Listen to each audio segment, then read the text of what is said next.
ఇప్పుడు కేవలం 7,999K up to 10 kgs వరకు బరువు తగ్గి అధిక బరువు నుంచి వచ్చే ప్రధాన సమస్యలను దూరం చేసుకోండి. హాయ్ హలో నమస్తే, welcome to movie mixture. Nitish Tiwari రామాయణంకి ఎందుకు ఇన్ని బ్రేక్లు వస్తున్నాయి? రాముడి పాత్రలో తప్ప ఇంకా ఏ రోల్ ఎవరు చేస్తారు అనే దానిపై క్లారిటీ రాలేదెందుకు? ఇప్పటి వరకు ప్రచారంలో ఉన్నవారైనా చివరి వరకు ఉంటారా ఉండరా? రణబీర్ కపూర్ రామాయణంతో త్వరలో సెట్స్ మీదకు వెళ్తాడని అందరికీ తెలుసు. శ్రీరామనవమికి ముహూర్తపు షాట్ ఉంటుందని ప్రచారం ఓవైపు నడుస్తోంది. ఇలాంటి టైంలో ఉన్నట్టుండి నితీష్ తివారీ రామాయణం ఇప్పట్లో ఉండదనే వార్త బాలీవుడ్ లో గట్టిగానే సర్క్యులేట్ అవుతుంది. దీంతో రణబీర్ ను రాముడుగా ఇప్పట్లో చూడలేమనే బాధ హిందీ బెల్ట్ లో స్పష్టంగా కనిపిస్తోంది. నితీష్ తివారీ రామాయణంను 3 భాగాలుగా ప్లాన్ చేసుకున్నాడు. వచ్చే నెలలో ముహూర్తం షాట్ తో సినిమాను భారీ స్థాయిలో స్టార్ట్ చేయాలని చూశాడు. ఎన్నికల కోడ్ కారణంగా అలా అట్టహాసంగా చేసే పరిస్థితి మార్కెట్లో కనిపించడం లేదు.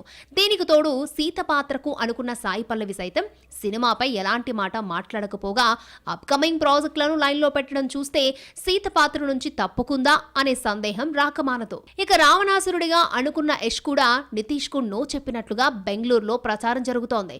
ఇప్పటికే విజయ్ సేతుపతి ప్రాజెక్ట్ నుంచి పక్కకు తప్పుకున్నాడు. బాబీ డియోల్ సినిమా చెయ్యాలా వద్దా అనే సందిగ్ధంలో పడిపోయాడు. శూర్పణఖగా అనుకున్న రకుల్ ప్రీత్ ను ఎలాగైనా ఒప్పించే ప్రయత్నం జరుగుతోంది. నవీన్ పోలిశెట్టి కన్ఫర్మేషన్ ఇవ్వడం లేదు. రణబీర్ మాత్రం సినిమా ఇన్ టైం కు స్టార్ట్ కాకపోతే బ్రహ్మాస్త్ర 2 కు ముందుగా డేట్స్ ఇవ్వాలని చూస్తున్నాడు.